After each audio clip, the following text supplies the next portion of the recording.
Talking to Frosty podcast, the show where I get to hang out and talk to some of my more interesting, sometimes strange, and just sometimes downright weird friends. So sit back, turn off your brain, and turn up your radio. Thank you for tuning in, and welcome to the show.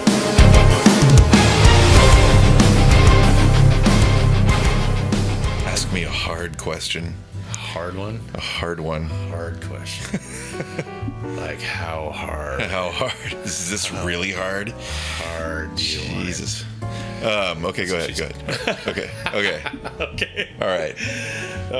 Okay, so I know this is going to be tough because you're a very musical person. I asked this to Steve Bostic, and he kind of... Paul Bostoff? Yeah, Paul Bostic. No. I love that interview. My friend Steve Bostic was over here last time, and it was tough for him for like a second, but he came up with some really good answers. And it was basically, what are your top 5 albums? There are a few that are just absolutes, and sometimes it kind of, anything under about 5 or after about 5 will change from time to time. I don't know, it kind of depends, but probably absolute favorite, and a lot of the stuff too depends on like time and place when you first heard it, what your brain straps it to, like what does this remind me of, where does this kind of teleport me to in my own like personal emotional fucking history. So probably my favorite record of all time based on that is Current 93 of Ruin or Some Blazing Star, which came out in like 92, 93, and just a really personal, intense, dark record. Really good friend of mine at the time turned me on to it, and ended up committing suicide. And in the room where he did that, I found that record on his turntable. Oh, jeez. And we'd both been really into that record. And there's a certain song at the end of the first side that's very...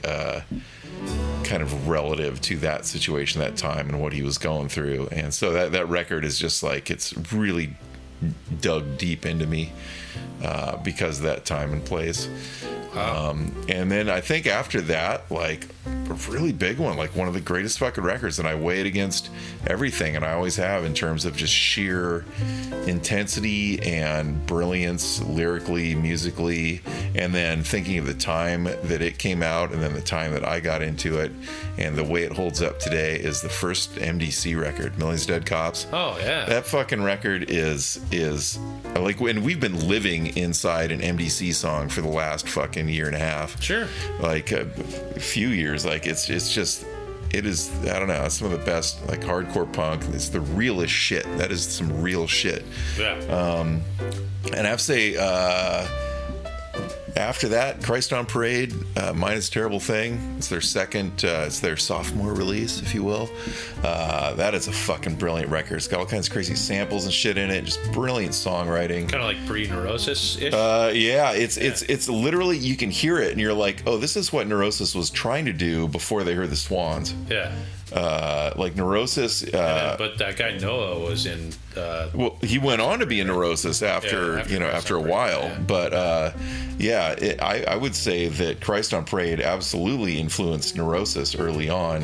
Yeah. And then Christ on Parade split ways, and Noah became part of Neurosis. They were all friends and shit back then anyway. It's like one big band almost. But anyway, that second Christ on Parade record is easily in the top 3 for me always. God, and like 2 more. I mentioned earlier that Conflict. See, this is tough though, because sometimes it'll be like, I'll just be like, yeah, all these punk records are so fucking great. But then sometimes I'll be off on some kick where it's like a Leonard Cohen record is the greatest thing on the planet, or some like Coil record or Legendary Pink Dots or something, So it's like, it all kind of depends. But Conflict and Ungovernable Force is pretty good. If we're just talking like punk rock shit, which is great. Also, whatever, there's so much good stuff. There's so many good records. I can't even. I don't know what a fifth one would be. It isn't. It's okay. Yeah, but there's just like there's so much good music. Oh man. And and a lot of people say, like, I hear this a lot, like, oh, there's no good music anymore. That is such bullshit. There's so much fucking good music right now. There is a lot of noise out there where it's hard to like pick through stuff and figure out like what is good, but there is still some really good music out there. Just random stuff. It depends on how open you are to like different kinds of music and shit too. Like, for a while I was getting like kind of dark wave, like Boy Harsher is a newer band that's pretty good. Oh yeah. And there's this new kind of music out of Russia. I've just started like picking up on it. My friend Joe tuned me into it a while ago. This Russian doomer music. If you get on YouTube and look up Russian doomer music, there's all these kind of like dark wave bands in there. They're pretty cool. It's all like lo-fi weird shit from Russia. It's pretty good. Do you like Drab Majesty at all? I've heard of them, but I haven't turned into Drab Majesty. Good stuff. I got all the records. Nice. Oh yeah, I'll play you some later. But I want to bring up last though. I just randomly through some fucking like obscure noise group on Facebook. That's the only reason I hang out on Facebook anymore. I swear, is just like all the weird like music groups and shit. But I got turned on to this guy. He's like this one man band. He calls himself Octopulp. And he's from France and Korea, kind of bounces back and forth. Yeah. And he plays drums and sings, and it's this kind of like mathy prog rock stuff. But he basically makes a band of like guitar, bass, and like whatever vocals. He'll find fucking just random people to do vocals for him. And he films all of it, and he does video edits of it, and he projects that up on a screen next to him while he plays, and he just plays the drums to it. So it's like you're hearing a full band, and he's playing most of the parts. But he's playing drums and singing along to it, and you're seeing everything else projected. And it gets into, he does crazy shit. Like, he's a crazy video editor where he's like, one of them, he makes himself in a Street Fighter game where he's like one of the fighters and Trump is one of the other fighters. And that's like, and he just makes that part of his song somehow. It's just fucking bizarre. Like, anyway, but the songs are good too. He like totally writes catchy, weird shit. They're like, it's this whole like gimmicky, weird solo artist thing, but it's also really fucking good.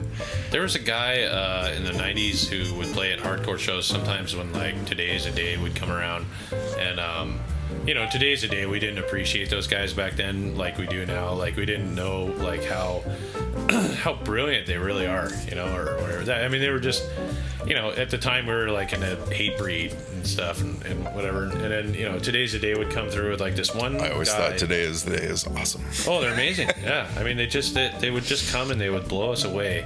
And we didn't, it's not like we didn't appreciate it. We just didn't know what it was, and it was just so weird and experimental and stuff. And that band Lesbian would play with them sometimes, and Blood Hag and all these great bands that, we just didn't really have the ears for just yet. Like, our ears just weren't ready for them, I guess. And then, so they there's a lot that's the thing. It's funny thinking about some of these bands that came through back then. There's some pretty like extreme shit that I think it's taken decades for some people to come around to appreciating or understanding what was going on then, which then just kind of like creates kind of legends out of those guys. There was a guy.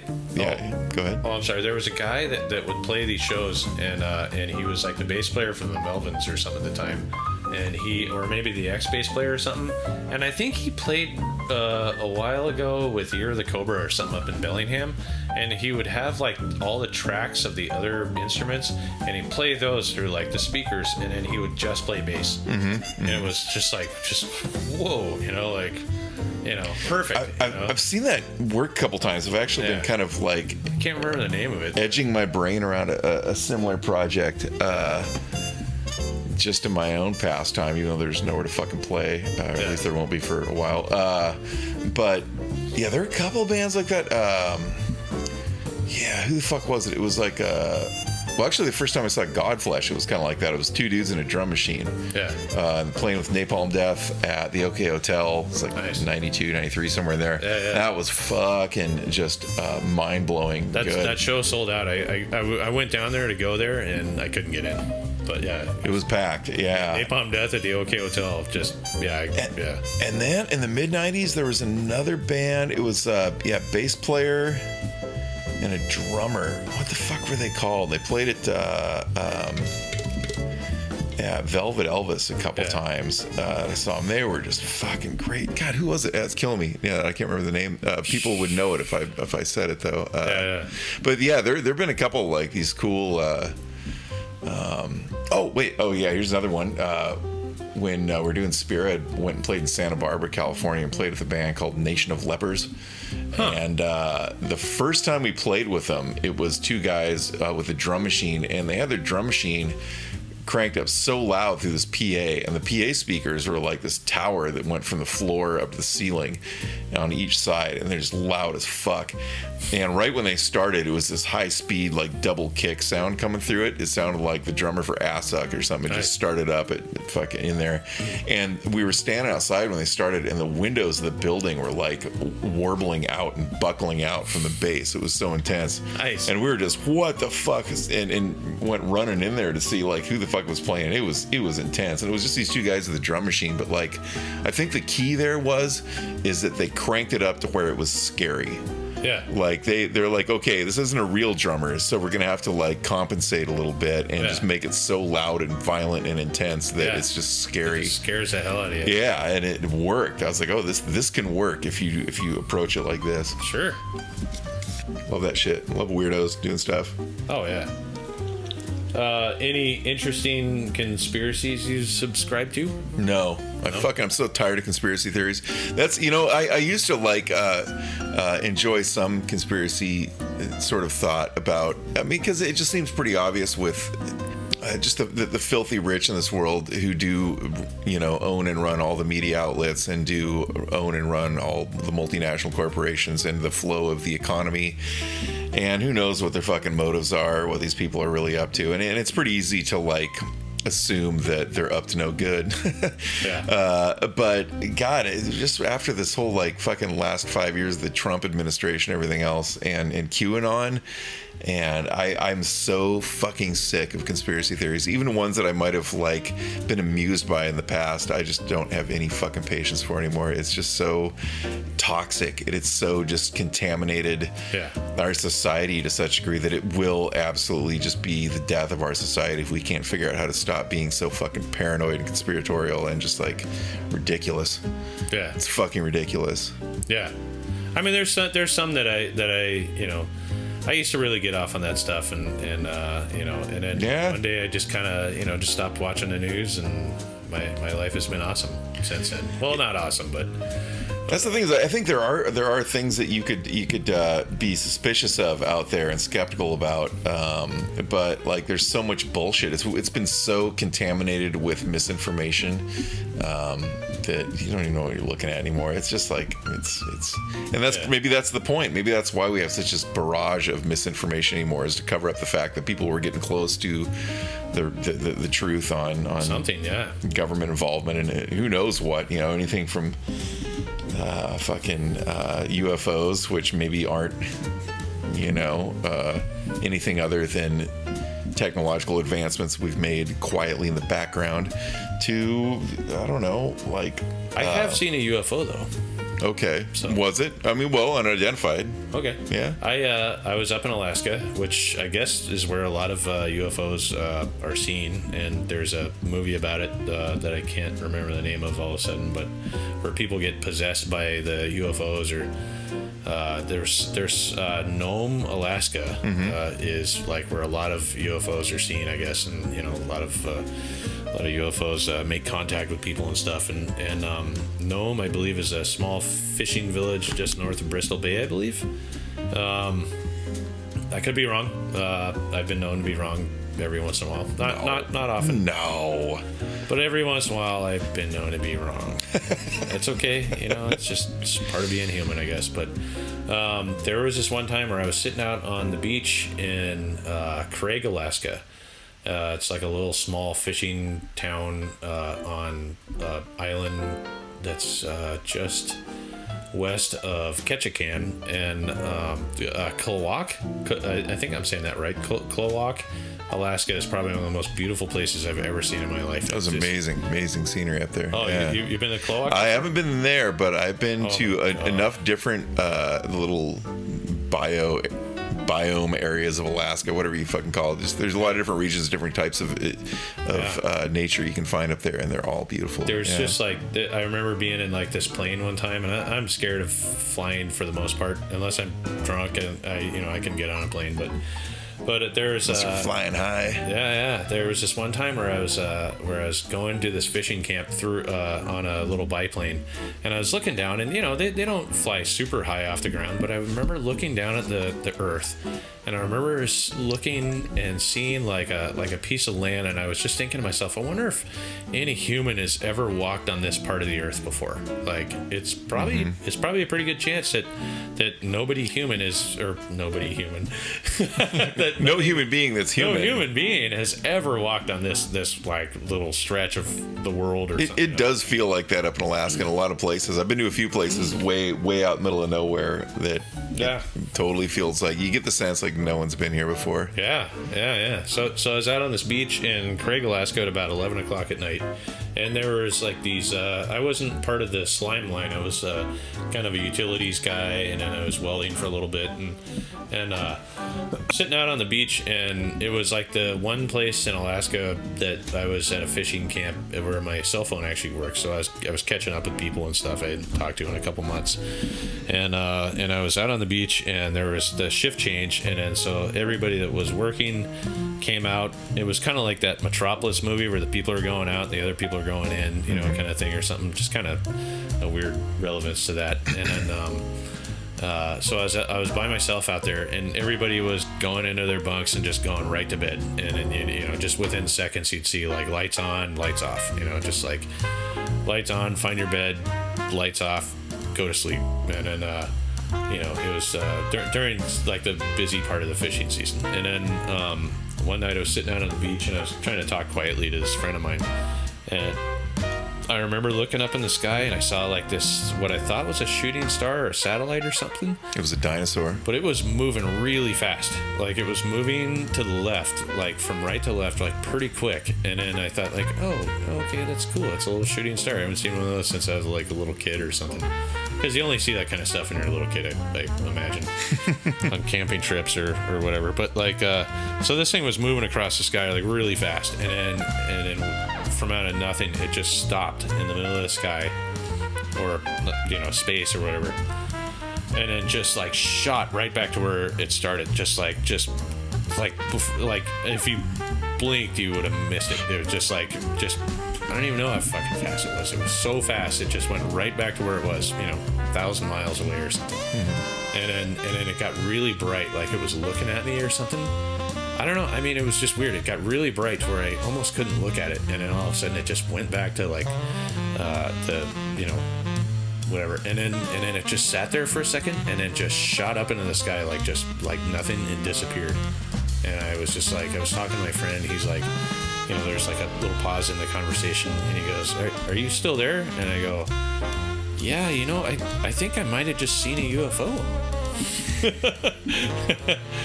So, pretty cool. But yeah, I didn't really believe in UFOs before then, and then I mean, I always kind of felt like there was maybe something else out there watching us. I mean, it's impossible for us to be in this huge like galaxy or something, and be the only living planet. I mean, there's, I don't know. Sometimes I think that the UFOs and the aliens are looking down on us, and even as technologically advanced as we can get or something like that, I mean, they still just look at us like we're a bunch of rednecks or something.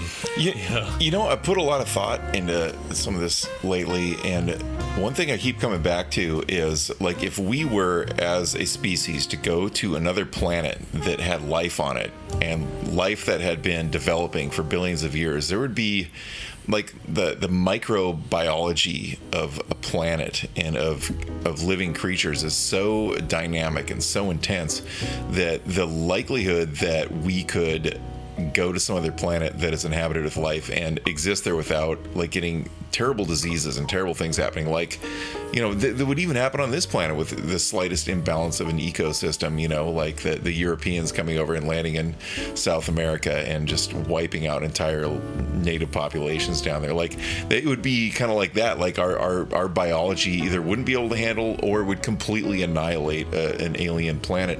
And I think it works in reverse that way too. Like, the there are alien life forms out there coming from other planets and solar systems and wherever else, and they see, oh, hey, there's this Earth planet that's full of life. Let's go check that out. The likelihood that they would be able to come here and mingle with us and exist on this planet and interact with our kind of the biology of the planet, it's just not. It'd be too dangerous. They would have to find ways to, like humans terraforming another planet. They would have to do something like that here. They'd have to force the biology of the planet, or just the life of the planet, to not be toxic to them, or make it so they are not toxic to it. Like They arrive here and all the foliage dies, or something like that. I don't know. So I feel like interplanetary sharing of races would be pretty fucking difficult. Yeah. Because because we have billions of years that have resulted in us in our just getting to where we are. Which seems like a lot to us, but to them it's probably we're just making we're just like a bunch of Neanderthals. Maybe so, but it's still it's taken billions of years to get to this point, and for them also. So yeah. I don't know. Okay, here we are back again. I think I don't know what the technical difficulty was, but all of a sudden we were not talking, or we were talking, but they're not recording anymore. So I think the last thing I was talking about since then, also Zach has found my cat Sam Squamch. Sam's awesome. Yeah, he's pretty cute. Likes to pee on things, so we don't really like that much. Pee. But, that's what old cats do. It's too bad, but I actually I was gonna go get a tattoo of Sam Squamch, because I heard that he was, I knew he's getting old, and he's not gonna be around forever, but I was gonna go get a tattoo. Looks at you. And then yeah. What are you saying? You talking shit about me, man? Yeah, right. He's got a look. He's got that kind of that black metal stare where he just kind of puts his head down and looks like evil as whatever. Yeah. As evil as a cat can be. He's gonna burn your church down. Yeah, right. So then so I went down to Portland to a friend of mine who we did not end up getting tattooed, and just hung out and got really stoned and bought records on Record Store Day and stuff. And then that week I was going to work, and usually I'll pick him up, and he usually lets me pet his belly and stuff and whatever. And one day, I don't know, he was maybe just in a bad mood or something, didn't like it, so he reached over and he stuck his claw in my face, like inside. I could feel it moving around a little bit. And I didn't really know, like when a cat gets his claw stuck in your shirt, you can kind of pick it out, before it rips your shirt or whatever and stuff. You can kind of get him to kind of fuck off a little bit. Oh, he's loving you. Oh, he's a good boy. He's a good boy. He stuck his claw in my face, and then I could feel it moving around between the layers of skin or whatever and stuff. And it was weird. It was really strange. And then the only way I could get him out was to just kind of yank him. And he ended up tearing a hole kind of down below my lip between my chin here. So, and then it just started gushing blood, and I was already about to be late for work, so I just put a Band-Aid on it, and thank God for the masks that we have to wear to work and stuff, because it was kind of weird showing up to work with a bloody Band-Aid on my face like that, so. But yeah, so I had a gusher and stuff, and then it kind of took a day or two to heal to where I could take the Band-Aid off, and then it's left a pretty good scar, which I actually was kind of really hoping what was going to happen, because give you a little tattoo. Yeah, give me a little little cat too. Yeah. So he so when he's gone, which is kind of happens someday. Don't listen to him. I don't know when, because he's 16 or something, and he's still just acting like a little kitty sometimes, but so I mean, I've always got that, like whenever I'm shaving, I can see that little mark in my face, and I'm glad he didn't go into my eyeball or anything, or something that I really need. But I don't really need my chin for anything. You know, chins are just for getting punched in most of the time. It seems like. That's what those are for. Yeah, it's kind of it's not as cool as a chin should be. And sometimes you get a tattoo on them or whatever, but they're just kind of annoying, really. But now I got a cool scar for Sam's clamps. We should all get rid of our chins. Yeah, right. Just get Gone. chins. Upper jaw. That's it. His breathing tube. Yeah. Feeding tube.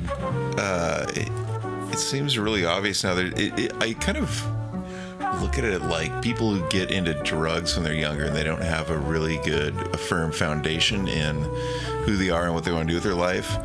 And so they get spun off into something that just kind of can take over real easy. It's this overwhelming sensation that they can just fall into. And I feel it kind of seems like conspiracy theories work that way with some people. It's easy to let some of this, like, what if, or, maybe it's like this, or maybe it's not like that, or be skeptical of everything that's going on around you constantly, always. And people can fall into that to where slowly, they can become incredibly paranoid and fearful. And paranoia and fear ultimately leads to hatred of people you don't really know, or types of people, or types of government or society, or and it just turns you into like fearful, hateful, paranoid, just wreck, and it is like getting into a hard drug and not having something to ground yourself to and hang on to as you figure out, if that's something you're truly interested in or not. I don't know. Yeah. So I don't have a lot of love for modern conspiracy theories. I mean, and that isn't to say that there isn't, maybe something crazy going on with unidentified aerial phenomenon, or crazy shit going on behind what the very rich people on this planet are up to. I don't know. It's not for us to know at this point, and to sit around and wonder and conspiracize and assume things and get all wrapped up in what ifs. Like, it just seems really unhealthy and really fucked up, and you can end up in a really weird place that, I don't know, anything can happen. You see it happening all over America right now. Just people that are just completely freaking out about stopping the steal, and they just can't fucking let it go. And I don't know. I've had a few beers, so I'm moving slow here, folks. Hang in there. Totally cool. I think that conspiracy theories are fun things to maybe think about, and it just kind of I think a lot of stuff happens in the world that certain people don't want us to know, I guess. So then they cover it up with something else. But eventually people are gonna kind of learn to read between the lines.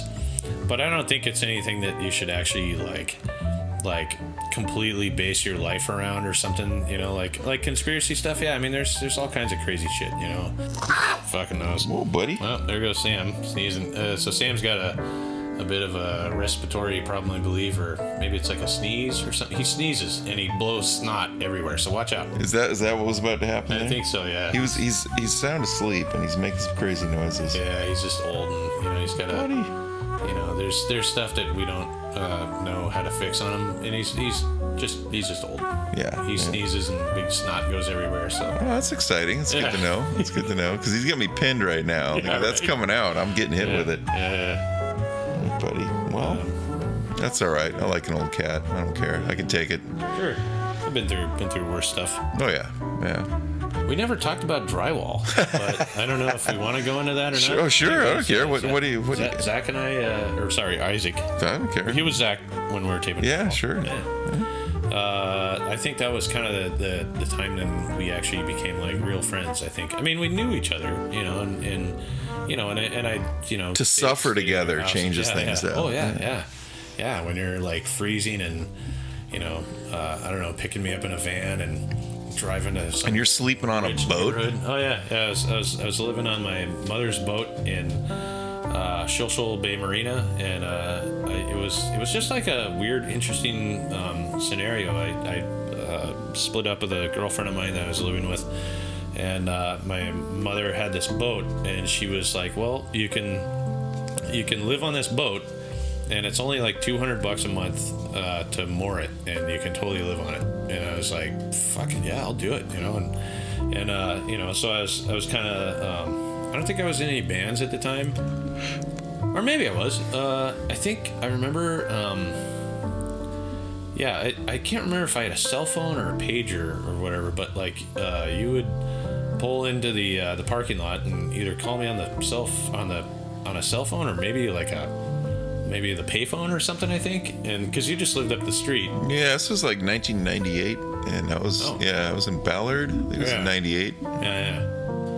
I remember you'd come and pick me up, and 97. Yeah, and then pick me up, and then we would go to. Usually come back to my place, and then you would go into the bathroom and take the biggest, meanest, stinkiest shit. And then Sarah would get up and have to go to work. Sounds about right. And I'd be like, one bathroom in that. Night, sweetheart, I love you. Yeah. Eric, bye. And then she would have to deal with the aftermath. I think I had some stomach problems back then. That's right. I remember that. I think I was either becoming vegan or I don't know. There's something that was punishing you. Something, yeah. It was rough. Like I drank black coffee or something, and then we would get on the I-90 bridge, and it'd be like, oh crap, I gotta shit. And like, get me to the bathroom. It was awful. It was always a race. Yeah. Some kind of anxiety too. I don't know. I still kind of have like a little bit of anxiety driving across bridges and stuff. If Tracy drives, it's fine. But if I drive, it's like sweaty palms, you know, can barely feel the steering wheel, you know, it's like, is my foot on the gas or whatever? I don't know. I mean, it just, you know, it's like this irrational fear of that just doesn't make any sense. It's like this, like you're about to die or something, and you're totally scared for no reason. And then once you get off the bridge, it's like, oh, okay, fine. I don't know what that was about, but I've just learned to avoid things that cause me anxiety, like. You know, like it's a good idea. Not getting in elevators with people that have those carts or those that's one, big, heavy fucking things in there. Yeah, if somebody's moving in a condo or something like that, I'll take the next elevator. You know, because like something big and heavy could maybe like stop the elevator between floors and become really dangerous, and that kind of, you know, being trapped in something is not my favorite. Like gondolas and stuff, I don't really like gondolas very much, and. I mean, I kind of had a handle on them for a while, and then I remember we were like at a ski resort, and my brother was, you know, the thing would stop, you know, and then, you know, my brother would just like start rocking the thing, and I was just like, you motherfucker, like. What do you remember most about, like pick one like job that we were on or one scene or whatever that sticks in your head? Yeah. So I mean, it seemed like a lot of those jobs were like kind of. Mostly the same, you know. There was like the one. There's like these walls. Yeah, just like walls and shit. Learning to use the sluice box. Yes. There's like a thing that you put the corner bead into, and then it would put the mud on it. And, oh yeah, slot box. Yeah. You were saying that some guy that you worked with called it a sluice box or something. I don't know. I don't remember maybe all these years. Yeah, some guy. I don't know. I think it was a revolutionary item. Yeah. There was a. Yeah, I don't know. Like some of those jobs were cool, and there was that cul-de-sac. I remember that was over by Microsoft, and we'd just like go as fast as we could, like stay up, like, you know, back when we were younger, and could stay up for like 2 days straight or something, just drink tons of coffee and then just go from like one house to the next, and then you'd see the hangers go into one house, and then like as they were getting out of that house, we were moving all the shit to the next one, and that's it. Always chasing the hangers. Yeah. Just chasing hangers. Yeah, and then we didn't work for like I think like a week and a half or 2 weeks or something like that. And I was kind of like looking around for something else, and you know, I wasn't really sure what I was gonna do, and then there was that big house in Edmonds. It was like the last house. Beast, yeah. The thing was enormous. Like some of we walked in and I was like, I don't even know how we're gonna get to half of this stuff. Yeah, so we're going up to Edmonds, and then we walk in the door, and it was just like it was like taping like a shopping mall or something. It was so big, and I was like, this is the house that's gonna save Christmas. And then, you know, because it was about Christmas time, and I think it was going down to California with my mom or something to visit my grandmother, and I needed some money, you know, and you know, so Yeah, that was the house that saved Christmas. That big Edmonds house? Yeah. And that was a beast. We kept calling that. We kept calling it that. And then, and I mean, we were in there for like 3-4 weeks or something, I think. Yeah. A month or so. Yeah. It was a lot. And I remember there was like this one night where it was probably like 3:00 in the morning or something. Yeah, we went super late a couple nights there. Yeah. And I fell in love with goth music. I mean, you totally turned me on to like Soul Invictus. Get gothed. Yeah. Soul Invictus was like my favorite band there for a while. And I actually did some work for a video work for a record label that put out some of their stuff. Yeah, Prophecy. Yeah, nice. Prophecy. That was crazy. They sent me a bunch of Soul Invictus stuff, which blows my mind. I've never seen it on vinyl before. So, I mean, I've seen it on vinyl on eBay, but it's like, $700 or something, and whatever. But like those were more tapes he made for me, which was awesome. I remember one time, like, so you had the like a guitar speaker, like a it had this little combo amp, PV combo amp that just piped I had it, and a shitty tape deck I'd sit on top of it, and it was louder than shit. It sounded like shit, but as loud as hell. You could hear it like all the way across that house. And I remember just covered in mud and dust and shit. I remember like there was like this weird little crawl space that I had to get in and do like just the old fashioned, like just tape the not the butts but the seams on stuff, seams, tape around the pipes, doing the seams and just doing it like the old school way, and just getting it on there and smoothing it out as much as I could, and then spotting the screws, and it was a little claustrophobic, and but it was kind of long too. Like I couldn't like spot the screws that were right above my face because like because there wasn't enough room for like the knife in between my head or whatever. It was super weird, but it had to get done. So I remember like scooting out of that thing, like just kind of doing this walk with like my back, my shoulder blades, and like my butt cheeks or something. I got out of the hole and I was calling to you, and I was like, I don't think you can hear me or something. So because the music was just like, throughout the whole house, and it was like Soul Invictus is so awesome, and it just, I don't know, there was.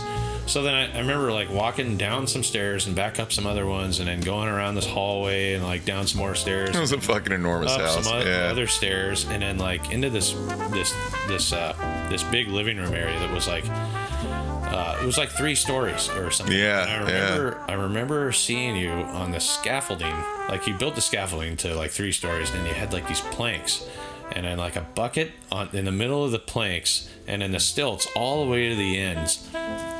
Like all the way up, and you were standing on this bucket, like taping this ceiling or like doing something. That was terrifying. And I remember thinking, if I say, "Hey Zach," he could fall and die. So I just stood there like silent, and I was like, you know what? Just go do something else, or just make sure he doesn't get hurt or whatever. But like, don't say like, "Hey Zach, hey, I'm done over here." Oh, shake the scaffolding. What's up, man? Like all the way to the ground, or something on those stilts. That would be rough. 3 stories on those stilts, you'd probably like be paralyzed. Yeah, there was. That's the thing about the job. No health insurance, but it'd get you doing this shit that was like it could change your life forever. I could have been. There's so many times if I had like fucking got nervous or slipped or did anything, I'd be a fucking paraplegic. Like, Yeah, that house definitely. It was in that house, I think, where I had the weird episode where I got up in a ladder and my knees started shaking, and that had never happened before. I used to do like crazy fearless shit, and then there's just one day where it's like, my knees are shaking, and I'm gonna fall over if I don't just like get down from where I'm at right now. And it never changed after that. Anytime I get way up high in a ladder in some crazy position, my knees would start wobbling. And it was a psychological thing that just like something that wasn't there before made itself present. A little switch flip, and that's how I realized like I can't keep doing this. And it was around the same time. It actually started in Alaska where I fucking popped something in my wrist, and it was just it always hurt. It's always there, but like I just pushed through it, and then finally like that house after doing like fucking 300 fucking floating 300 butts or whatever the fuck I was doing there. After a while, I was like, my wrist just can't do this anymore. It's done. Well, you had that 24-inch knife that you were so proud of. It made things look beautiful. Everybody that would walk in, every construction guy would just be like, how the fuck did you do that? Yeah, well, I destroyed my wrist. I exploded my wrist all over your wall. Get into it. I remember when I first started, you were telling me about knives and like spreading mud with knives, and my only thought was like what, like a kitchen knife or something? Like how's it? What is that? You know? And then I think one of my first days, you had me spotting screws. Was like kind of the first the in washing. Here's your 6. Washing everything, you know. Yeah. You got to start. Yeah, got to start at that ground level. Totally. Yeah. It was cool because you'd be holding like a full tray of mud, which people don't know what drywall mudding is. There's 2 types. There's one for taping that has glue in it, I believe, and then there's another one that's just a topping that you just it's all sticky, but it just like. The gluey shit shrinks up more, whereas the topping stuff doesn't shrink up as much. Yeah. But I mean, you had to do it like a couple times. Like you went through and you did it with the taping one day, and then you come back the next day, and we'd leave those heaters on all night, which I don't know how those houses didn't burn down half the time, but they had these crazy kerosene things that looked like cannons, like jet fuel, just fucking blasting out of the house or something. All night long. Yeah, we'd go home for however many hours and then come back, and like everything would be dry. But I was just like thinking, God, what if this thing's got too hot or spilled or something like that? The fucking house would be like probably come back to like a house fire or something. Never happened to me, but it certainly happened to other people. Those things would, yeah, it's terrifying. But I mean, it just the whole thing was sketchy, I mean, there were times where like I'd be, you'd have to set up like in a stairwell or something. And you'd have like lean a ladder up against a wall and then put a plank on there so you could walk out and get because you couldn't get a ladder in there normally, so you just have to like invent ways to get to where the drywall was. And part of me was like just thinking, how the fuck did these guys that hung this like get there? Like, I wish they would have taken pictures so I could see it. Or leave their fucking scaffolding up or something. Yeah. Something. Yeah, I don't know how they did it, but yeah, they would just like, they'd get it up there, and that shit's fucking heavy, Like, I've done like hanging jobs with people, like hanging lids of houses and stuff, and I'm just like, this is heavier, and this is really, really heavy. Like, this is not a job for people that are like wimps or whatever. I mean, this is a really hard job. Like, hanging drywall is just, it's brutal. Yeah. Seems miserable to me. Like, and people just do it for years and years and whatever, they retire from it and stuff, and I don't know what their bodies are like now, but they're broken, totally fucked people. Yeah. When I was working at PopCap Games, there's some fucking super old crusty drywaller who came out and redid the area around our elevator entrance up on the 8th floor. And I was talking to him one day. I was like, yeah, man, I had to quit doing that. Like, fuck my wrist up really bad. And he's like, oh, yeah? Crack, crack, crack, crack, crack, crack. And he fucking, like, was swinging his wrist back and forth. And it literally just made a loud crack every time I went back and forth. You up, like, I almost puked. I swear to fucking God, I almost puked. Yeah. I was like, it was just brutal. Oh, does your wrist hurt? Check this out. I'm like, how do you even sleep at night? Like, to this day, like, I have to sleep. Like, I'll roll over my right side and I have to sleep with my arm out. Like, I have to have, and I have a pillow set up for it so I can lay my wrist on my pillow. To this day, you still do? I still do. My wrist is still fucked from all that. Yeah. No, it's not bad, and I don't really think about that much, but it is the only time it becomes apparent is when I'm trying to sleep at night, and then I'm it'll feel uncomfortable to do anything else with it. I have to like lay it out straight on a pillow. Wow. And yeah, that guy just like got right to the fucking core of what my problem was. He's like, He's like, does your wrist hurt? Oh, check this out. Like, oh, Jesus. Yeah, just showing you, buddy, because you moved up in the world and he's still a kind of a lackey. Yeah. So he had to stick it to you somehow. He had to let me know that I gave up on a great job. You fucking, now that it's all good, we got like better tools and shit or whatever, and and you bowed out before it got good or something. Right? Like, I really, I miss the autonomy of it. I loved, like, some guy just said, all right, we got a house out, blah, blah, blah, in fucking Mill Creek or whatever. And, all right, we just stocked it with, like, 12 boxes of fucking taping and, lightweight, whatever, topping mud. Sure. And everything's out there. Just go for it, And Yeah, just show up and put just a loud ass speaker in the middle of the fucking house and just go to town. And like no one else is out there and you're just kind of in your own little world. And I mean, you already knew what you were doing because you're a journeyman. I was learning every day, and it was cool to learn. And I remember like going to band practice after, some days or something. We'd practice like twice a week. I was in like 2 bands back then, and I remember like from holding this heavy pan of topping mud in my left hand for like most of the day. And then having a drum after that. Oh no, it was awesome. I got so strong from doing that job, like stronger than I'd been in years, I think. And then my muscles were like rebuilding themselves basically from holding the mud in a certain fixed position for hours. Yeah. And then having that screwdriver in between your ring finger and your pinky finger, like holding that while holding the thing, and then standing on stilts and doing the taping with your other hand and stuff. I remember like with my right hand doing the taping, and then I'd go to band practice and somebody would like be like, hey, what kind of muscle is that in your arm? And I'd be like, I don't know. And I'd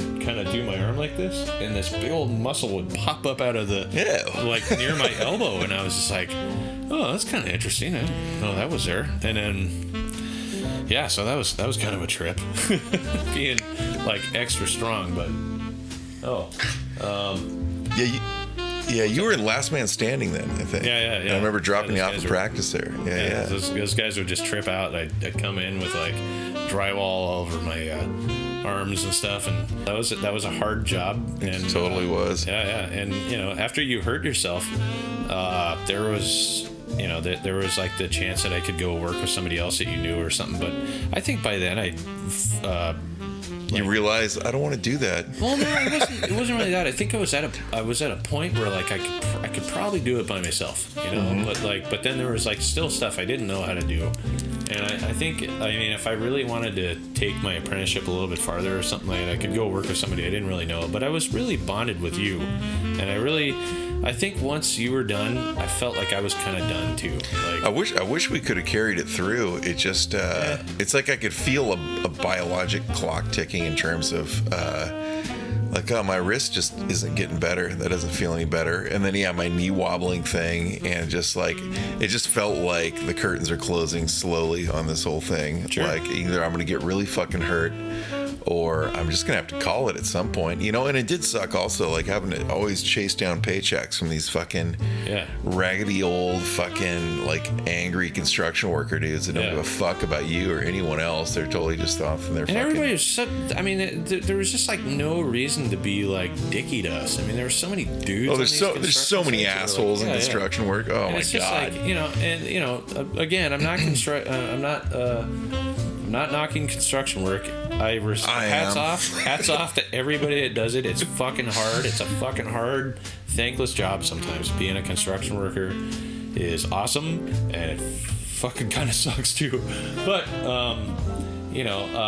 some of these guys we'd meet out there were always, like making up funny things. Like, I guess mutterfucker was like a thing or something, calling us mutterfuckers. Oh, it was always like coming up with names and shit. Like, and it would always be like painters or hangers or just like whoever the fucking builder was you were working with. Some of those would be assholes too, It's just some of the guys that had harder jobs. Asshole contest. They didn't really bother us that much. It was all the guys that had like really fucking lame jobs. Like there was a guy that I remember who had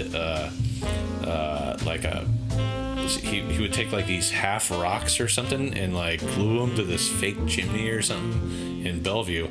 And I remember it was like, those chimneys that are supposed to look like rock, with like mortar just in between it and stuff. Those chimneys are just like made of that stuff.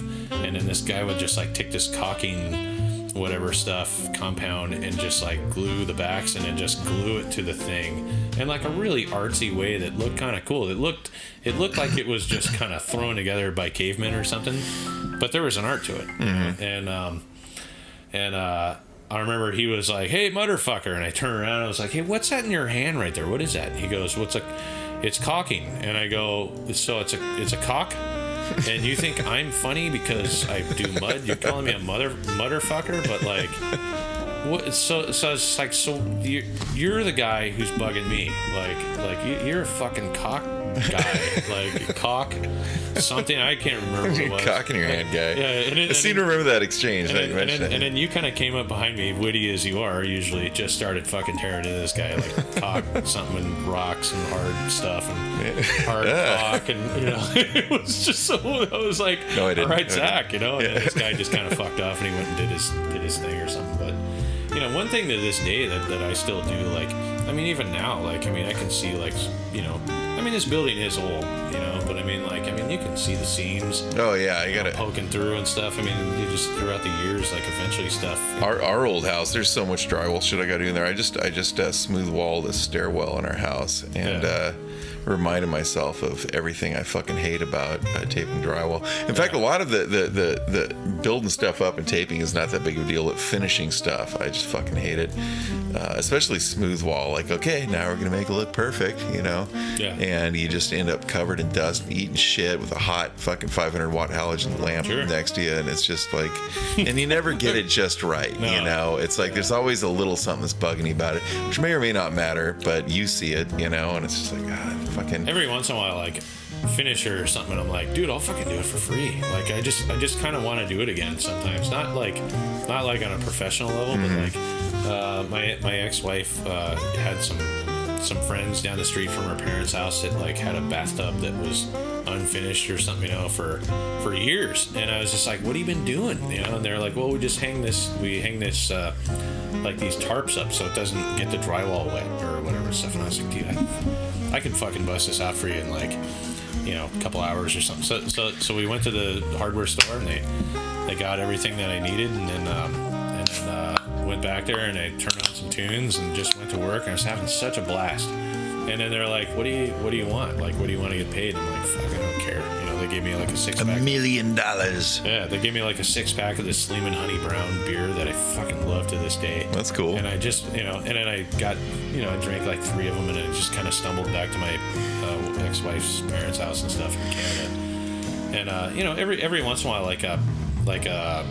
there was like a job that I was working with a guy, like just doing some side work and stuff, and then did like some drywall there, and I did. There was like a couple of parts where like they didn't quite meet up, and I was like, I could show you how to, we can fix that. We can fix that. Yeah, like this is nothing, And he's like, oh God, how are we gonna fix this? They don't line up, And it's just like, pff, that's nothing. Don't even worry about it. I got it, It's funny through the early 2000s. Mostly through the early 2000s up till about 2010, I would still get this like urge, like, it was, it was good times and it was fun. Like I know how to do this like kind of deep trade. It took me years to learn how to do this shit, and I suffered to figure it out, And so like, I kind of get the urge to do it, but anytime I do, it always comes down to like, you have to sand that fucking thing at some point, and that sucks. Sanding sucks. And as soon as you start sanding something, you're just like, oh, I don't miss this at all. No. Like sanding is the worst. Dust, like I remember I was trying to figure out a way to keep the dust out of my eyes, so I got like goggles. Remember the swimming goggles? Mm-hmm. And the dust would just go on there, and I'd have to push that off and then do another. I wore glasses back then. It was the same thing. It was terrible. Yeah, I was just like, this part of the job fucking sucks. Fucking sucks. But like when you're up on the stilts and stuff, trying to like make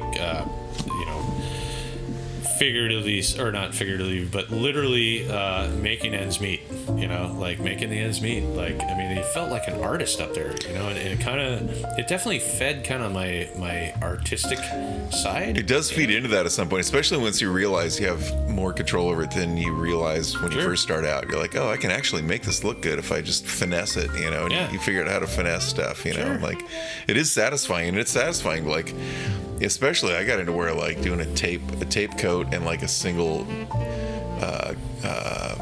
coat on top of that, using hot mud and crazy techniques and shit. You could get something like a tape in one coat in a single day on an entire house. Yeah. And that felt pretty good when you could like take a house from just being like no tape at all, a bunch of like kind of chunked out fucking drywall, to like you patch any weird drywall. And, people are just amazed, like they're just like, how'd you do that? And you're like, if I told you, I'd have to kill you. Yeah. Like. There's an art to it, and I do wonder, like, who does that shit these days? There's someone out there, like, working all these new houses and stuff, and it's the same methods, it's the same tools. I wonder, like, anytime I have, like, gone into a Lowe's or somewhere, when I look for, like, taping tools, it's always the same tools. Yeah. But then I haven't been to a specialty place, so I don't know if there's still, like, bazookas and boxes and things like that. I know there were, like, weird stores we would go to, like, that The Ames store. I would drive past those stores a million times in my life, and I never knew that's what that was. Like, it was just for drywall taping or whatever, and it was just... Yeah, very specific tools, and if you wanted a full brand new set of Tape Tech, I'm just remembering that now. Tape Tech was the best fucking, like, bazookas and different tape tools, and it was like $1,500, $1,700, and that was pretty pricey back in fucking the mid '90s, early '90s. Yeah. So I never owned my own tools. We'd always rent them, or I'd borrow them from the fucking owner of whatever company we're working for. But Rick Reynolds. I still to this day remember that name. Rick Reynolds. He's the one who trained me. I only met him like couple times. He was a drywalling badass. Yeah, super awesome human being, friendliest guy you'll ever meet, and totally knew what he was doing too. Yeah, I wonder if we could look that guy up on Facebook somehow. I talked to him. Yeah, we're friends on Facebook. I talk to him once in a while. Yeah, that'd be cool. I mean, I don't know if he'd remember me or anything, but I'm sure he would. Yeah. I remember one time we were. Did he live? No, there was somebody else that lived in like Renton Highlands or something, and there was like one day where like. We didn't work, but we drove around looking for people that owed us money or something. So we went to somebody's house in Renton or something. You got to pay up. Hey, you fucking douchebag. Don't make me get Frosty out of the truck. Yeah, he just. Oh, you want to talk to Frosty, do you? Huh? We can put you in touch. No, you don't want to do that. This truck like driving to his house, and we just did a U-turn in the middle of the road or something and followed him. I didn't know where he lived. I guess it was classic chasing him down. That's the literal definition of chasing down your paycheck. Once we got to his house, we're like, hey, we really, we got bills to pay and stuff, and he wrote us a couple of hand checks or something, I think, and that was kind of an interesting time. But I hate that shit so much. There's so many times it was like, this guy Rick Roach that we worked for a lot. He lived over in Paulsbo. Oh, and he would run jobs out here. Anytime, yeah. So there'd be a couple times I have to drive all the way to Paulsbo to get fucking check from Rick Roach, and he moved a couple times. I think there's a time where he's like kind of Edmonds or Kingston or somewhere like that, but then definitely over in Paulsbo at one point. But yeah, I'd always have to go track him down, and then or call him, call him on the phone. It'd be like, all right, I'm putting it in the bank this afternoon, and then the afternoon would come along, and there'd be no paycheck. He wouldn't actually put it. And then then the next day, like, hey Rick, that check didn't go through. Can you put the check in? Oh yeah, I'll get in there this afternoon. And like we're starving. We're living off fucking tacos at Taco Bell. Or something. I remember that. Man, come on. Just eating this shitty food that like. You think you're getting energized, like in Federal Way, that Taco Bell that we went to a few times, and I mean, you being a vegan, you could barely like eat anything there. Yeah, it was like all of it tostada with beans and no red sauce, because at the time I thought there was probably some dairy in the red sauce or something. I don't think there actually was. I think I literally deprived myself of red sauce. But then then no cheese, obviously. So it'd literally be like this lettuce that just smelled and tasted like chemicals, and you fucking really gnarly on top of just. Yeah, paid money for that. But it was like $1.39 each, so I would eat like 6 or 7 of them, and then bam, I was ready for some drywall. Yeah. But I mean, it never like energized you. You just felt lethargic because that food just makes you like want to crawl into a hole and take a nap or something. Yeah. But nothing like a good old cup of gas station coffee to get you back. But when you're fucking like 23 years old or 4 or whatever, like you can make it work. You can make it work. That's it. That's the other thing. I mean, they had Starbucks and stuff. They had Starbucks there, but I mean, like we'd always go to the gas station because gas station coffee's stronger than it's just fucking jet fuel. Yeah. Go-go juice. Yeah, they had like funny names on them, like Colombian and then dark roast and then light or whatever. And then there was something with like a name that was like Thunder, and it was like. Fuck yeah, Thunder! Like get a Guatemalan death juice. 32 ounce, 40 ounce cup of Thunder, and just be up like for for like a couple days or something, just drive on and listen to Soul Invictus or It was funny, like, yeah, that's one thing about like reverby goth music. It was pretty good in big empty houses where everything reverberated around. You could just really create an atmosphere. It just really made an atmosphere in there, you know. Whereas if you're gonna crank up some punk rock in there, it's like it doesn't work as well because it's all like reverb. The drums are off. Like in one room, it'd be reverb. Like you'd go into the room and the drums are on, and then you'd walk across the house and it was kind of off, and you're like, well, yeah. Well, that's the thing. Everything comes through just like a bad like PV combo amp guitar speaker. Yeah. Like, and you know, honestly, I took it out of the outs of a tape deck, and I don't know, we might have just been getting one side too. I don't know if that was even like all of stereo combined into the speaker. I think it might have just been like the left side going into the speaker or something. Loud as fuck, yeah. Just loud as fuck is all that mattered. Slayer stuff. Remember, like listen to Slayer and like there'd be parts where it like I think it might have been like not stereo because like you go to the other guitar. Yeah, it'd be like Heinemann's guitar solo, and it's just like not there. It would just yeah, it wasn't there. Yeah. It was just Kerry King picking exactly. away. You get like half the Slayer. That's when you know that your stereo's fucked up. Is when you're getting like only the Kerry King guitar solos. I remember one time. I think one of my funniest memories or whatever was like when we were actually kind of balling there for a minute. I don't know. We just were working every day or something, and we're kind of in the money there for a second. That was the thing. That was the thing. It was like with drywall taping. It was like when it was good, it was good. It was good. When it was good, it was good. When it was bad, it was like, oh fuck, you know, like what are we gonna do next? You know, like I mean, you had a guitar that never left the case. I think that just went to a pawn shop all the time. I believe I did. Yeah, I totally had a guitar I would pawn all the time just to make ends meet. I don't think you ever like took it out of the case. I think it would just kind of that was like Telecaster. Your just in case. Yeah. Like fuck, you know, like what the fuck am I gonna do kind of thing. I didn't have anything like that. I had like a PlayStation or like a Nintendo 64, I think. Or there you whatever. Go. Yeah. Yeah. And like a shitty TV and stuff. I was just like, if I don't know what but I mean, yeah. So when it was good, it was good. When it was bad, it was bad. But that was a weird kind of job like that, where it wasn't like your average shit job. You weren't like a cook or like a fry cook at a fucking Jack in the Box, which I've done. Yeah. But you could just eat. But it was like one notch up from a shit job where like when it was good it was good, but when it was bad it was just like it was just demeaning and demoralizing and shitty, and you were broke and you were like fuck hoping you rely on friends a lot then too. It's like your other friends, you're taping drywall on the other side of town, like my friends Jens and Joe would be like you know, can I borrow fucking $100 till Friday kind of thing, like it's always like struggling to make ends meet, and at some point it's just like this is bullshit. I remember one time when we were kind of balling, there was like a Fred Meyer had just come out with like the hippie section, I guess, was like the natural foods or whatever, and a lot of vegan stuff was in there. That was good. But I remember this chili that you got, and you had this P38 tool where you could open a can of food in like 20 minutes. Oh yeah, I could do a lot faster in 20 minutes. Well, I mean, it took a minute. Yeah. Oh yeah, but it was classic like Army. This is an old school Army can opener. Totally. Yeah. And I remember you opening this thing, and then you I don't know, you didn't have a spoon or anything, so you were trying to like dump it into your mouth somehow. And then you got like this whole huge mouthful of it, and you like chewed it up and swallowed it, and you're like, oh, it's like somebody's taking a dump in my mouth. Is it like Progresso lentil soup? Just like blurp. Just oh no, it probably was one of those Amy's chilies. Yeah. They were around back then. Microwave burritos and stuff. And it would come out like a dump. Like right in your mouth. Just a chunk, a big wet chunk just going in there. That's the good shit. Yeah, that's one thing that I miss about those times too, is like the way you gotta like just kind of makeshift your fucking lunch. Like I go get a can of soup, and then you get to the house and you go put it on a heater vent.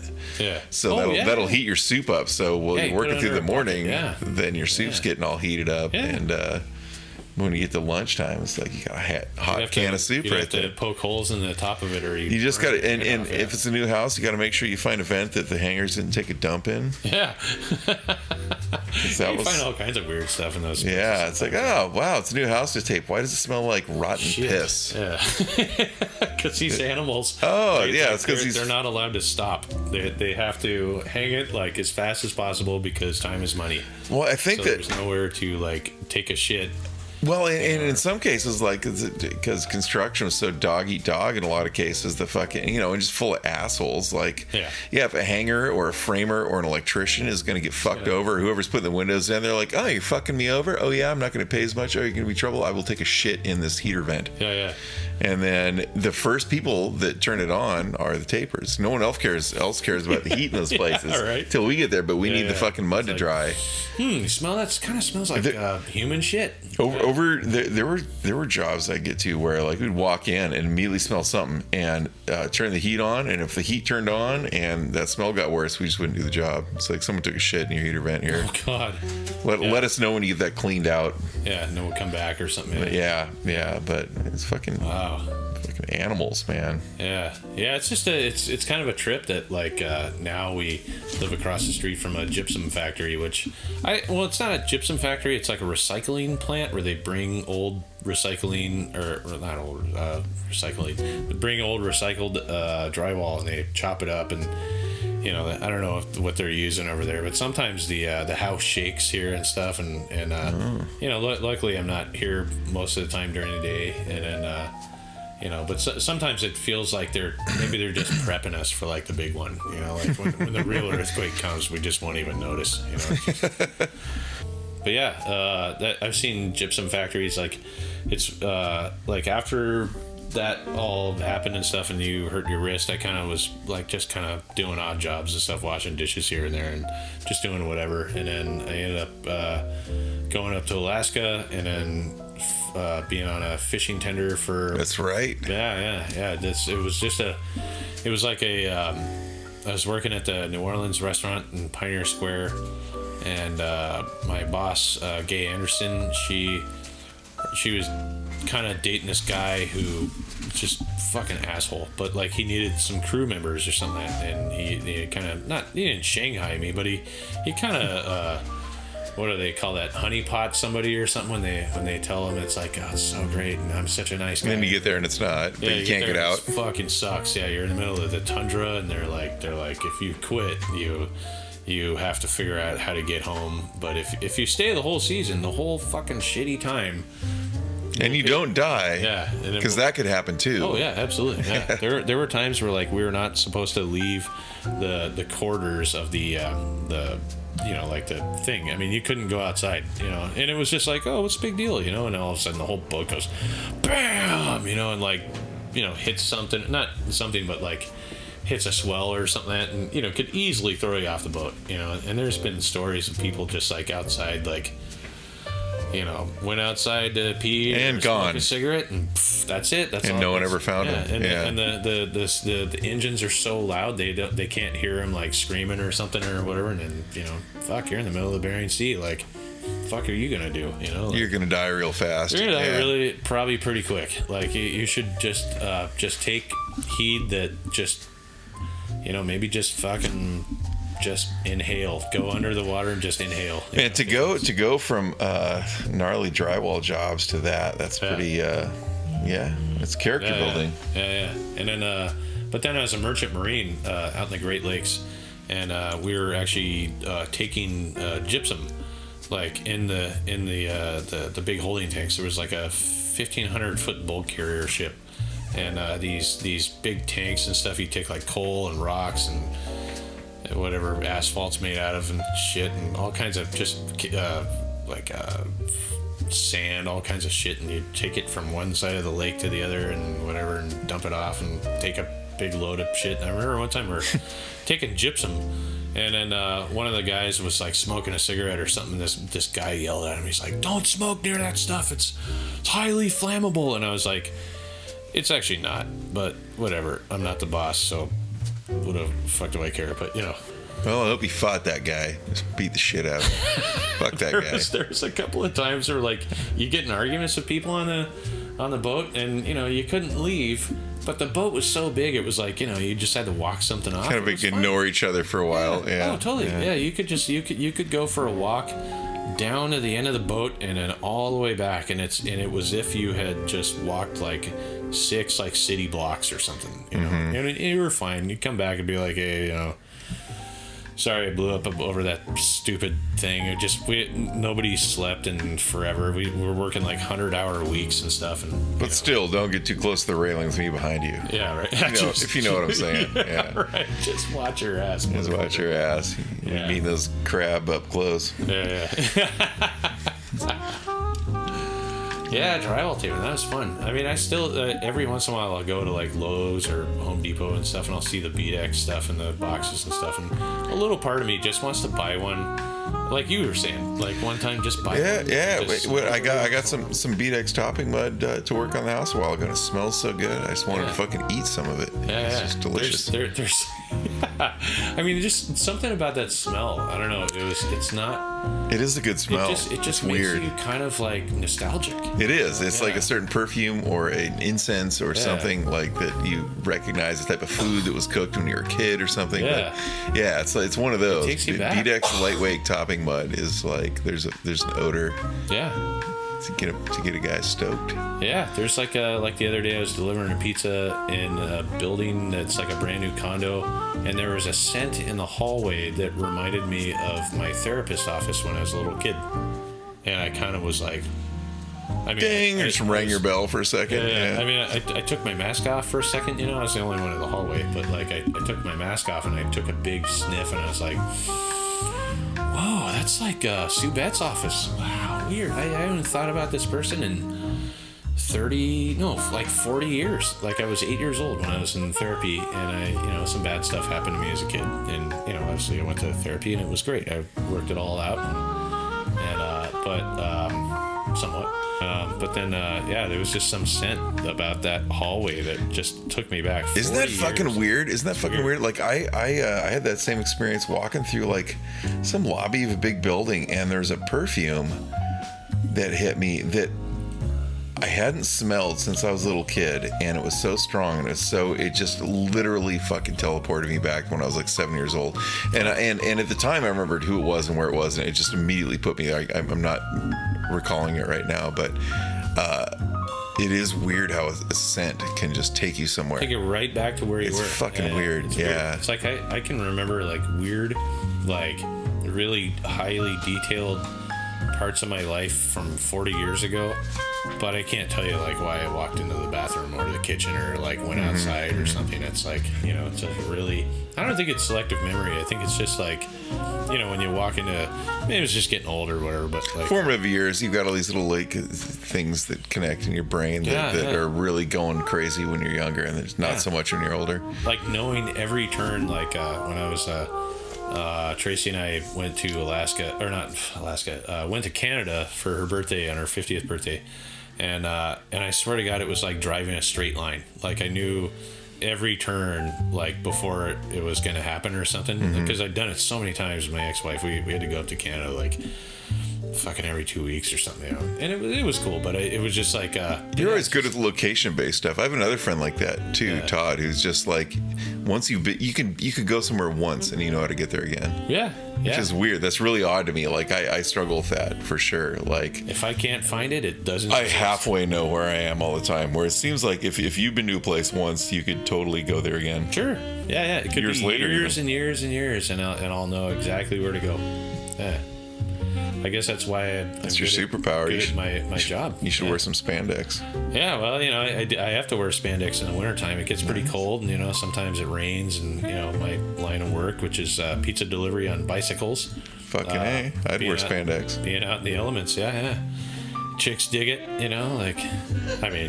not really. Big old Tracy digs it. Big old 48-year-old kind of fat guy or something in spandex probably isn't that cool to look at, but it's an acquired taste. Yeah, but people can there's people at my job that will have to use their their GPS for every delivery, and I'm like, I know exactly where that is. Like, you know, and You just berate them at company parties, you fucking idiot. Fucking moron. Totally, you get dropped on your head like yesterday. Yeah, like, what? geez. Why are you so dumb? Yeah. What the hell is your problem? Totally. Have you tried oxygen? Because that might help. That might help your problem. Maybe drink some coffee. You know, like yeah. I just I don't know. It's weird. It's like a ticket will come out and the address is up there, and I'm like, okay, I know exactly where that is. So, and you know, I've been here probably, you know, and I always tell the people like the concierges and stuff, you know, that, you know, whatever, the people at the front desk, they're always like, all right, well, have a good day. I'm like, yeah, I'll probably be back like 4 times, you know, in the next couple hours or something, you know, or whatever. But yeah, I know Seattle. It's weird that like Seattle. I mean, I've been roaming the streets of Seattle pretty much ever since I was a kid, and you know, I know where I could like close my eyes and probably walk all the way across the city, and then just like kind of know where I am. I believe that. Before you open your eyes, yeah. And but these days with all the construction and everything going on, it's like It's getting weird. It's weird. Yeah, you look up and you're like, where the fuck am I? Like I'm okay. I'm on 2nd and Pike. I know that. But what the fuck is that building? I wasn't there yesterday. Like, you know, what's in the building that was there? You know, they created such a weird like mental headspace this last year, where it's like if you were to look at Fox News, it's like they're burning Seattle to the ground. 12 cities have been burned to the ground, and I'm like, wow, my house is worth $100,000 more than it was the year prior, and there's fucking cranes all over the place. Like, there's fucking there's shit getting built all around where we live. Like, shit up, yeah. Like who's making this shit up? Like, you know, it's kind of actually the opposite of being burned to the ground right now, and it's ridiculous. Very progressive, yeah. And I'm not sure how I feel about it, because it's pretty intense. It's like, I hope this is some you know, low income housing, because holy fuck, it's going up everywhere. Yeah. But apparently we're burning to the ground. Like, I don't know what we're trying to, like, we're just convince all those fucking rural rednecks that something's just something's up. I don't know. People in other. It's just how they control people that are just watch TV all day. And they don't know that, they live outside, thousands of miles from the nearest city or whatever, you know, and like, oh my God, it's just terrible out there. I'm so glad I live between like a dandelion weed and a fucking pine tree. There's people that I know who religiously just watch nothing but the Weather Channel, and they're always talking about the weather, and it's like, you know what? It's gonna rain today. That's fine. You know, it's totally fine. Just go out in it. You know, the way that I've dealt with sad disorder or whatever it is just go out in it. You know, go out and get soaked. You know, if you wear rain gear, but you know, if you get soaked, you know, that's fine. You can't get any more soaked once you're soaked. It's better to get soaked when you're on your way home, because you know there's a shower waiting for you or whatever, and you know, dry clothes and stuff. But getting soaked on your way to work fucking sucks. You're just soaked all day long. You know, all pruned and chafed, and God, it's awful. It's no fun. Seattle's just getting weird, man. I mean, it's kind of where we're from and whatever and stuff, but you know, there's times where I look around, I'm like, I don't even know where I am anymore. It's, you know, and maybe part of that's just getting older or whatever stuff. But that's the thing, is like every place changes. You know, I've thought about this. Like, okay, so people that lived in Seattle in 1920, you know, when 1950 came around, they're like, what the fuck is happening in my town? Like, I used to ride my horse up this street. And now it's like all these like horseless buggies fucking driving. Like, who do these people think they are? You know, and it's just like that over and over. After a while, it's like you just got to get on board with the like, shit's changing. Shit's always going to change. Yeah. Like, it's just, you know, and we might be some amazing fucking like the greatest city in the world at some point, or we might just be a crater at some point. Like, we don't really control a whole lot of it, but shit's going to change one way or the other. Yeah, there's nothing we can do about it. I mean, we can be mad about it or whatever, or just. And honestly, it's no argument to get up and on any kind of stage and be like, I want everything to stay the same. Yeah. Like, no one's like going to be on board if like stay the same, except for people that have like no ambition or control over anything. Like, they don't understand the golden rule. The golden rule being, he who has the gold makes the rules. Hey, there it is. It's true. It's fucking true. They don't care. They don't. And we can hate that all we want. We can battle against it all we want, but they actually have an armed militia that will counter those. Yeah, and they got money, and they're gonna do whatever they want. Yeah, they got the money. They can do whatever they want, and we can either accept it or be pissed or whatever. And it's weird to see the best cafe might close forever or whatever, and like all these places are closing and they're tearing them down, and just as you think like something might reopen or something, you go past it and they're the big bulldozer. Well, the pandemic has just really fucking wrecked the scene. Yeah. I'm just thinking like, what's next? Is Space Needle going down or something? That Cisco's burned down. Yeah, Zenda. Yeah, did it burn down or did it? Yeah, the building burned down. Oh, I thought it was like they just took it down or something. You know what? Call me a cynic. Anytime something burns down these days, I'm like, oh, they probably just like realized they weren't going to survive the pandemic, so insurance company. Insurance. They were like, we could probably just walk away from this with a few bucks and move somewhere and get the fuck out of this place. That's like before we try to make a comeback and somebody else buys us out or just tells us to leave or something or whatever. Yeah, that can be. That's what could work. Yeah, crazy times to fucking live in. I don't know. Yeah. One of the other questions I had, and I think this might be... This is it. Let's wrap it up after this. This totally. Could be it. In these unsure times, we're not really sure what the world's going to do. I mean, everybody thinks that, after COVID, if everybody does what they're told, which is kind of fucked because not a lot of people just aren't. No one's gonna do that. Yeah. There's a lot of people that are just kind of holding this country hostage, by just not doing it. All these people that claim to be patriotic are like just like standing by and just like just being enemies to progress, and these are the same people that are like open, everything's got to be open again, because I'm bored, except for the borders. Yeah, we need bars and places to get haircuts and shit, but they just want to just kind of be those people that just don't tell me what to do, kind of thing. My body, my laws, or whatever. Just go fucking get the shot. Unless you want an abortion, yeah. Let's just get this over with. Just go get the fucking shot, and we can move on. We can all go to shows again and party and hang out together and whatever. And yeah, I know we were almost there. It was starting to feel like we were there for a minute. Yeah, and then it's like, no, there's going to be variants because as long as people don't fully get into like how these things work and realize that there's mutations that can happen as long as we don't fucking vaccine the thing the fuck out of existence. Here we are. It's just crazy, man. I mean, whatever your beliefs are, it's fine, but just like this is dangerous. Like this is something.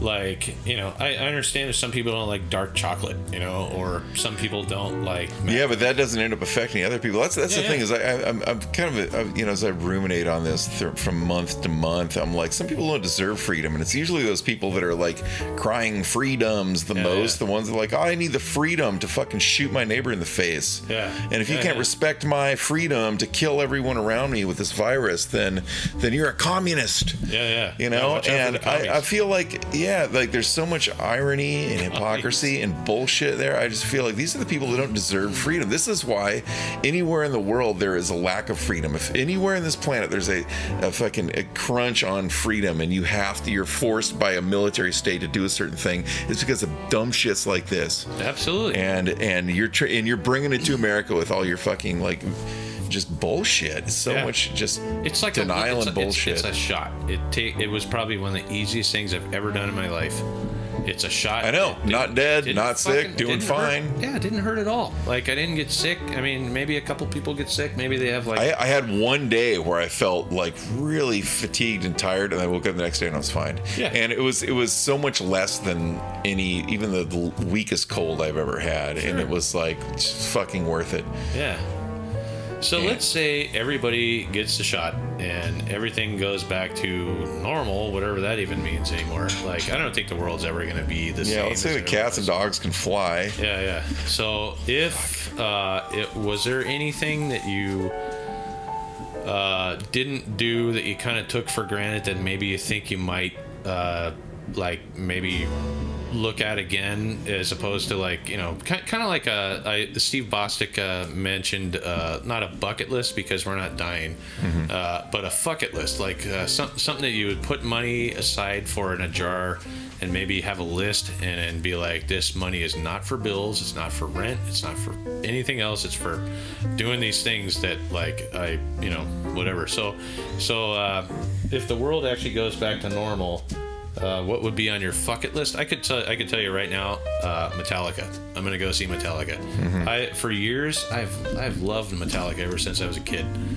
I have like all the bootlegs, the remastered stuff. I don't have much of the original stuff, but I got like a couple picture discs, a couple little box sets. There's always stuff that I'm always looking for Metallica, and I've loved them forever.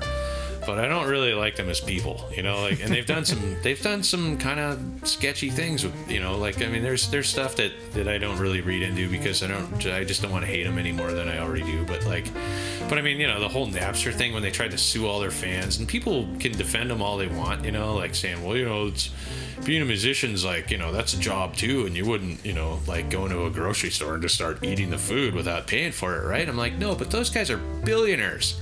Those guys are driving around nickel-plated Ferraris and stuff. I mean, these guys could pay for like their great-grandchildren's whole lives, you know, and just be rich. These guys are really, really rich. Yeah, I feel like that was just this moment that exposed just what weird sheltered lives they all live in. If you watch that some kind of monster video, you realize what giant fucking babies all those guys are. Yeah. And you know, the thing that a weird aberration, like tough metal dudes that are just like crumbling beneath the weight of like anything that isn't like in their weird tough metal they realm. Can't control, anything it's just they can't pathetic, control, they go crazy over it. Well, they didn't get to grow up before they got into this rock star world, so they never grew up, and they're still not fucking grown up. No, they look cool, they sound cool, apparently, but they're children.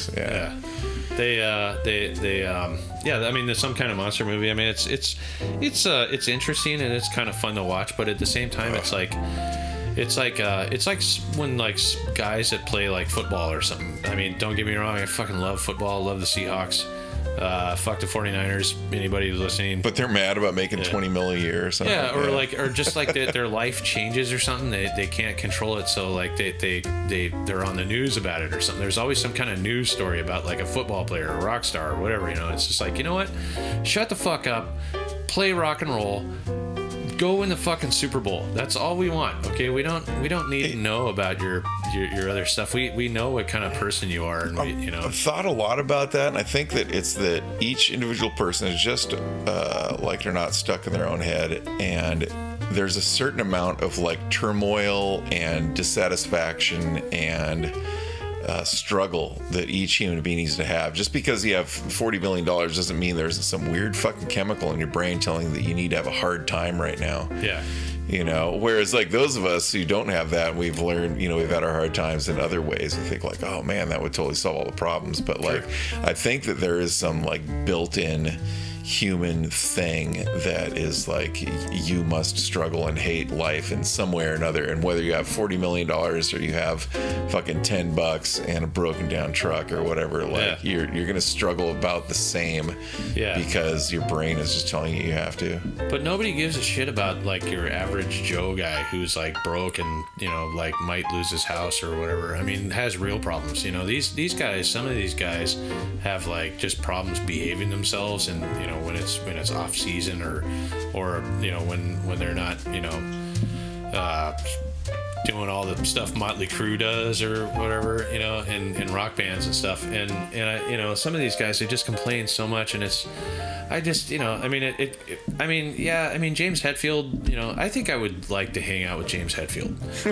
Lars Ulrich, I don't know if I could do that, you know, like that guy would just probably just make me insane, but I mean, so Metallica, I've loved them for years, and I've just always used the excuse that like maybe they're not the greatest people to not go see them, you know, or like the thing with the Misfits, you know, like when they reformed or something like that. Oh, yeah, it was the greatest show. I know. I regret it every day. Oh my God, it was so good. Dave Lombardo playing drums. Oh Jesus. Fuck. The thing is, like, Jerry Only and Glenn Danzig just fighting over nickels and dimes for like the last 40 years or so has just kind of turned me off to like, like it's pretty dumb, but all of that just evaporated. Yeah. Oh yeah. And suddenly it was like, holy shit! It was so good. It feels so lame not going and seeing it. Yeah. But I mean, Metallica, I'm gonna go see him. I don't care if it's $500 to go see him in the nosebleeds. And then there's like, also another thing, I really want to go see him in Spokane. Or somewhere else, not Seattle. Seattle people, they can go to, there's 5 different hardcore shows going on in any given night here, or whatever. But like in Spokane, it's like, especially going over there and playing there, it's like, people from every scene go to your shows there, and it's always awesome, and people are really into it. And like when in the 90s, Quiet Riot was doing like their little like reunion tour thing or something that they would like, people in Seattle were like, they'd walk out of the Ballard Firehouse and be like, oh my god, I can't believe I just saw like Quiet Riot, just so nonchalantly. I saw Motorhead at the Ballard Firehouse. Wow. And I lived like 3 or 4 blocks from there. Yeah. And that was intense. Yeah. I saw Ace of Spades played live on stage in the Ballard Firehouse, and they opened up the back door, and a whole drunken crew of us fucking piled out onto the streets. Awesome. And I spent the rest of the night in the emergency room because Sarah's brother went skating at high speed across Market Street and 15th and wiped out and fucking broke his pinky finger. Oh man. And that was a scene. But that's too bad. Did get to see Motorhead in Ballard. Nice. But I mean, like, so people in Seattle like are, they've seen everything, so there's there's like this attitude where it's like they're like oh, I can't believe I just saw Quiet Riot, it's such a joke or whatever. And then but people in Spokane are like, dude, I can't believe I just fucking saw Quiet Riot. They're super stoked. So it'd be fun to see Metallica in a place where like people are stoked about it. There's gonna be like a tailgating party. It's gonna be like a massive it's gonna be like heavy metal parking lot all over again. I want to hang out with those people. Like shotgun beers for like 8 hours straight. Just get so wasted that puke 40 times. I just get totally sick and just fucking scream every Metallica song, and then. Yeah, so that's on my fuck it list, and Okay. Yeah. But I mean, for you, do you have any? I want to travel. I want to go see ancient ruins on Crete, and I want to go to Greece, and I want to go to Turkey and Hungary. I want to travel the world. Nice. Yeah, I don't give a fuck about. Like, I've seen all these great bands play, and I would love to see more great bands play. But I want to go travel around the world. Absolutely. We've been to England, and the farthest I've been is Alaska and Mexico, and I've been all around this country about 500,000 times, and I think I'd like to go to Toronto. Would be fun. Cool. But cool. I mean, that's not like that's not like Serbia or anything. Yeah. And there are extremes there. I think I only want to go places where I'm not like, as the Sex Pistols would say, taking a cheap holiday in other people's misery. That's not my jam. Yeah. But I definitely want to see more of the world. Yeah. For sure. And that isn't. There are as far as like seeing bands play. Like I'm with you on some of that too. Totally. There's certain bands that I would love to go check out that I didn't go see before. Because when this whole COVID thing hit, everybody was pretty much convinced that this was the end of the world. Mm-hmm. And it was like there were so many things where I was just like, oh, there's all these things I made excuses for that I didn't go see because I was pissed off at the time, and now I may never get to do it, Mm-hmm. And now that it's kind of like, the world's repairing itself a little bit, and there's shows here and there and stuff, and there's shows going on again. I think it's all going to shut down again. That's my opinion. It seems like it's just going to get worse for a while until people are fucking grow up and become, clear their eyes out a little bit and see what's going on, like in terms of a world community. Like, we're just so separated. We're so like, my side of the border, my side of the wall, my side of the fucking political issue, like. Yeah. And there's so much ego involved. There's so much just politicizing of every fucking dumb thing that, like, we're just fucked, and we're gonna have to like stay fucked until people like slowly figure it out. And I think it's gonna be like 5 or 6 years or something. That's my like super negative like impression. Hey. I'll bet it's like 5 or 6 years from now we might dig our way out of this fucking pandemic. That's real. You know, I mean, you can't argue with that. I mean, that's real. So I mean, negative or not, you know, it just is what it is. And I want to be alive and ready to fucking go for it when the gates open. And I just want to go travel and do shit. Me too. Yeah. I mean, just be like not like a nomad or anything, but kind of like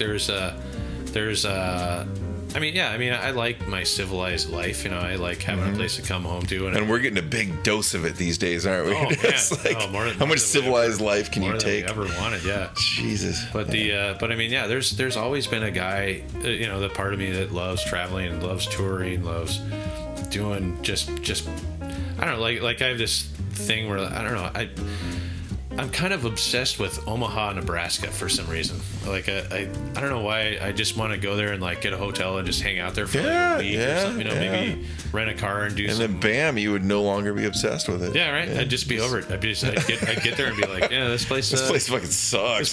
This place sucks. Like everybody's told me it has. But like every time I've been through Nebraska, like we'd be on the freeway.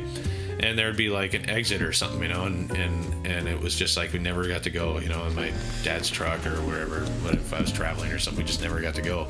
Anything you'd like to promote? I don't know. Listen to Frosty's podcast. Check out this little cat butthole right there. Look at that, just right there. I know you're in a band, right? I'm playing Enemy Closer with Kirby Charles of Himsa and Everything Went Black and all these bands, and Zach Alexander, who's played in fucking Countdown to Armageddon, and we are all some tight buddies, little 3-piece, playing some music. And then I'm also, I still do like solo stuff too. That's all kind of like chill and gloomy and whatnot. And I might be just doing random busking sessions around town in the next year, just for the fun of it.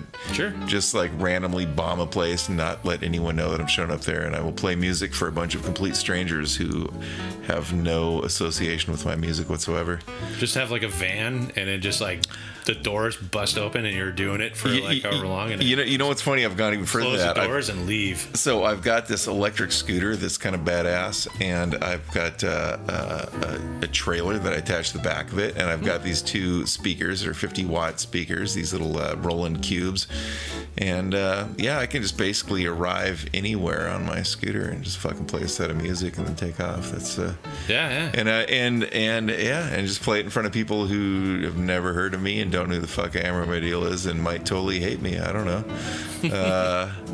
But that sounds kind of fun. So that might be what I do. That might be the future of music for a while. Sure. While everything is getting fucked up and sick again. So there's I've thought about just like taking my drums and like getting some random person that I know that plays any kind of music and just taking it and going down underneath like the West Seattle Bridge and just rocking out for a while and then just leave or whatever and just be like, okay, that was it. But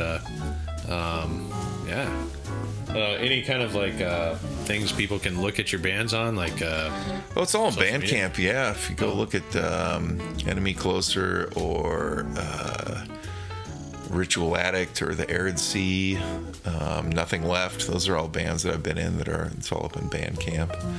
Currently, A Heart in the Stillness is my... That's what I was going to say, yeah. Yeah, that's my solo stuff. And I've got a full-length record, which I actually have on vinyl, and still there's a couple of those left. And then I put a new EP out a while ago that's all just streaming. I might put that on vinyl at some point if I get enough other songs to go along with it. But yeah, there's all of that. Cool.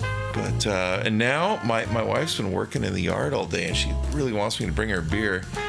And I'm using her cat's drool to like clean him right now. He's drooling on my hand, and I'm like rubbing his drool into his fur. Oh, good. You're doing him solid. I'm doing you a solid, buddy. That's what I'm saying. How's it going? I'm wiping your drool on you. It's not. It's hot. But yeah, that's what I got. Well, And good. thanks, Frosty. It was a pleasure. Any thing you want to say on the way out? You want to shout out anybody? I was just gonna say, Frosty, it's a pleasure. Thanks for having me over, and Cool. thanks Tracy for letting me mumble away in the living room here.